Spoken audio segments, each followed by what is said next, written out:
जय गुरु जी। शुक्राना गुरु जी, अनंतम अनंतम शुक्राना। ओम नमः शिवाय, शिव जी सदा सहाय। ओम नमः शिवाय, गुरु जी सदा सहाय। संगत जी, आज का दिन और आज की कथा दोनों ही बहुत ही ब्लेसिंग से भरे हुए हैं। संगत जी, आज जो कोई भी इस डिवाइन अध्याय को सुनेगा उसका बेड़ा पार हो जाएगा। ऐसा मुझे थॉट आ रहा गुरु जी का। और संगत जी, आज का अध्याय बहुत ही ब्लेसिंग से भरा हुआ है। सभी संगत परिवार के साथ जरूर शेयर कीजिएगा। अगर आप शेयर करोगे, दूसरी संगत जब सुनेगी इस अध्याय को उसे इसकी ब्लेसिंग्स मिलेगी, तो गुरु जी आपसे बहुत खुश होंगे और आपको और ज़्यादा ब्लेसिंग देंगे, डबल ब्लेसिंग्स। चलिए संगत जी, शुरू करते हैं अब अपने गुरु वंदना के साथ। गुरुर्ब्रह्मा गुरुर्विष्णु गुरुर्देवो महेश्वरा, गुरुर्साक्षात् परब्रह्म तस्मै श्री गुरुवे नमः। पार्वती की तपस्या, एक व्याघ्र पर उनकी कृपा, ब्रह्मा जी का उनके पास आना, देवी के साथ उनका वार्तालाप, देवी के द्वारा काली त्वचा का त्याग और उससे कृष्ण वर्णा कुमारी कन्या के रूप में उत्पन्न हुई कौशिकी के द्वारा सुमन शुंभ का वध। जय गुरु जी। ओम नमः शिवाय, शिव जी सदा सहाय। ओम नमः शिवाय, गुरु जी सदा सहाय। वायुदेव कहते महर्षियों, तदनंतर पतिव्रता माता पार्वती पति की परिक्रमा करके उनके वियोग से होने वाले दुख को किसी तरह रोककर हिमालय पर्वत पर चली गईं। उन्होंने पहले सखियों के साथ जिस स्थान पर तप किया था उस स्थान से उनका प्रेम हो गया था, अतः फिर उसी को उन्होंने तपस्या के लिए चुना। तदनंतर माता पिता के घर जाकर उनका दर्शन और प्रणाम करके उन्हें सब समाचार बताकर उनकी आज्ञा ले उन्होंने सारे आभूषण उतार दिए और फिर तपोवन में जा स्नान के पश्चात तपस्वी का परम पावन वेश धारण करके अत्यंत तीव्र एवं परम दुष्कर तपस्या करने का संकल्प किया। वे मन ही मन सदा पति के शरणाबिंदों का चिंतन करती हुई किसी क्षणिक लिंग में होने का ध्यान करके पूजन की बाह्य विधि के अनुसार जंगल के फल फूल आदि उपकरणों द्वारा तीनों समय उनका पूजन करती थीं।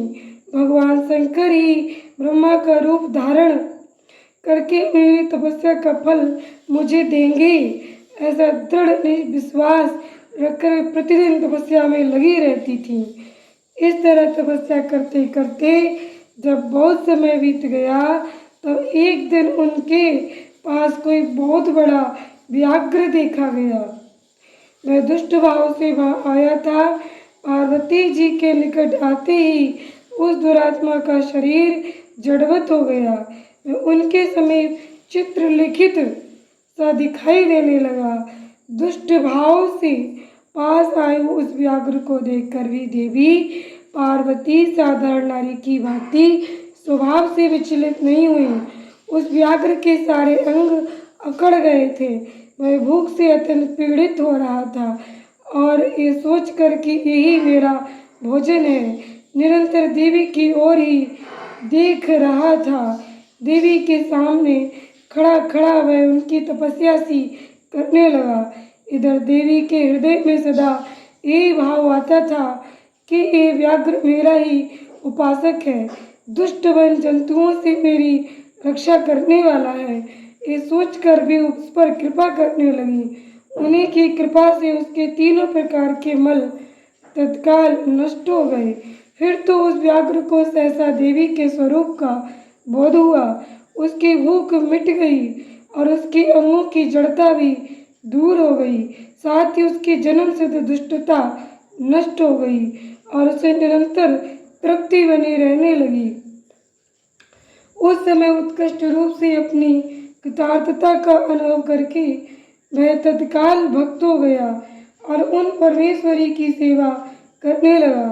अब वह अन्य दुष्ट जंतुओं को खदेड़ता हुआ तपोवन में विचरने लगा।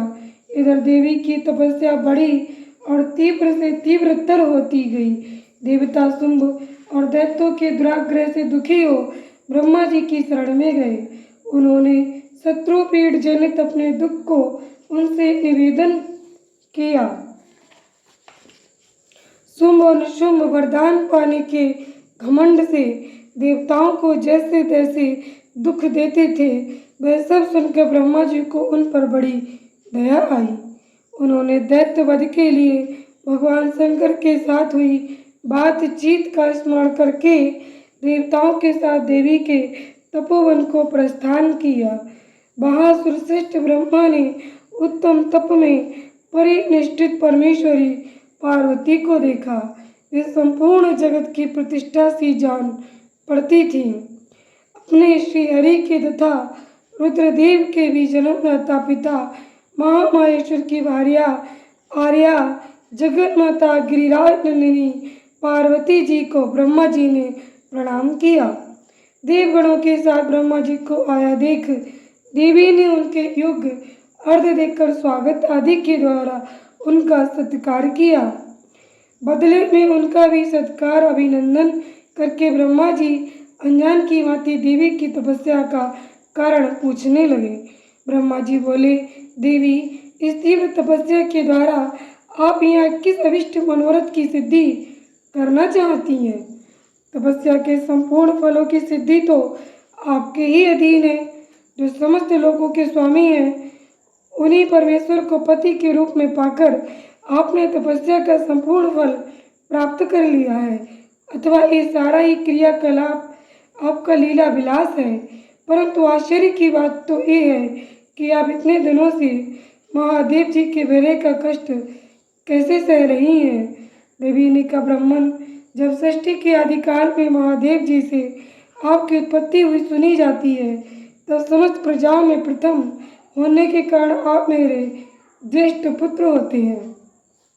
फिर जब प्रजा की वृद्धि के लिए आपके ललाट से भगवान शिव का प्रादुर्भाव हुआ, तब आप मेरे पति के पिता और मेरे ससुर होने के कारण गुरुजनों की कोटि में आ जाते हैं। और जब मैं सोचती हूँ कि स्वयं मेरे पिता गिरिराज हिमालय आपके पुत्र हैं, तब आप मेरे साक्षात पितामह लगते हैं। लोक पितामह, इस तरह आप लोक यात्रा के विधाता हैं। अंतापुर में पति के साथ जो वृत्तांत घटित हुआ है, उसे मैं आपके सामने कैसे कह सकूंगी? अतः यह बहुत कहने से क्या लाभ? मेरे शरीर में जो ये कालापन है, इसे सात्विक विधि से त्याग कर मैं गौर वर्णा होना चाहती हूँ। ब्रह्मा जी बोले, देवी, इतने ही प्रयोजन के लिए आपने ऐसा कठोर तप क्यों किया? क्या इसके लिए आपकी इच्छा मात्र ही पर्याप्त नहीं थी, अथवा ये आपकी एक लीला ही है? जगन्माता, आपकी लीला भी लोकहित के लिए ही होती है। अतः आप इसके द्वारा मेरे एक अभीष्ट फल की सिद्धि कीजिए। निशुंभ और शुंभ नामक जो दैत्य हैं, उनको मैंने वर दे रखा है। इससे उनका घमंड बहुत बढ़ गया है और वे देवताओं को सता रहे हैं। उन दोनों को आपके ही हाथ से मारे जाने का वरदान प्राप्त हुआ है। अतः अब विलम्ब करने से कोई लाभ नहीं। आप क्षण भर के लिए सुस्थिर हो जाइए। आपके द्वारा जो शक्ति रची या छोड़ी जाएगी, वही उन दोनों के लिए मृत्यु हो जाएगी। ब्रह्मा जी की इस प्रकार प्रार्थना करने पर गिरिराज कुमारी देवी पार्वती सहसा अपनी काली त्वचा के आवरण को उतार कर गौर वर्णा हो गई। त्वचा कोष काली त्वचा में आवरण रूप से त्यागी गई। जो उनकी शक्ति थी, उसका नाम कौशिकी हुआ। वे काले मेघ के समान कांति वाली कृष्ण वर्णा कन्या हो गई। देवी की वह मायामयी शक्ति ही योग निद्रा और वैष्णवी कहलाती हैं। उसकी 8 बड़ी बड़ी भुजाएं थीं। उसने उन हाथों में शंख चक्र और त्रिशूल आदि आयुध धारण कर रखे थे। उस देवी के 3 रूप हैं, सौम्य, घोर और मिश्र, ये 3 नेत्रों से युक्त थी। उसने मस्तक पर अर्धचंद्र का मुकुट धारण कर रखा था। उसे पुरुष का स्पर्श तथा रति का योग नहीं प्राप्त था और वह अत्यंत सुंदरी थी। देवी ने अपनी सनातन शक्ति को ब्रह्मा जी के हाथ में दे दिया। वही दैत्य प्रवर शुंभ और निशुंभ का वध करने वाली हुई। उस समय प्रसन्न ब्रह्मा जी ने उस पराशक्ति को सवारी के लिए एक प्रबल सिंह प्रदान किया जो उनके साथ ही आया था। उस देवी के रहने के लिए ब्रह्मा जी ने विंध्यगिरि पर वास स्थान दिया और वहाँ नाना प्रकार के उपचारों से उनका पूजन किया। विश्वकर्मा ब्रह्मा के द्वारा सम्मानित हुई वह शक्ति अपनी माता गौरी को और ब्रह्मा जी को क्रमशः प्रणाम करके अपने ही अंगों से उत्पन्न और अपने ही समान शक्तिशालिनी बहुसंख्यक शक्तियों को साथ ले दैत्यराज शुंभ निशुंभ को मारने के लिए उद्यत होकर विंध्य पर्वत को चली गई। उसने सम्राटगण में उन दोनों दैत्यराजों को मार गिराया। उस युद्ध का अन्यत्र वर्णन हो चुका है, इसलिए उसकी विस्तृत कथा यहाँ नहीं कही गई। दूसरे स्थलों से उसकी उहा कर लेनी चाहिए। अब मैं प्रस्तुत प्रसंग का वर्णन करता हूँ। जय गुरु जी, शुक्राना गुरु जी, अनंतम अनंतम शुक्राना।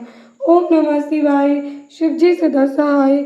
ओम नमः शिवाय, गुरु जी सदा सहाय।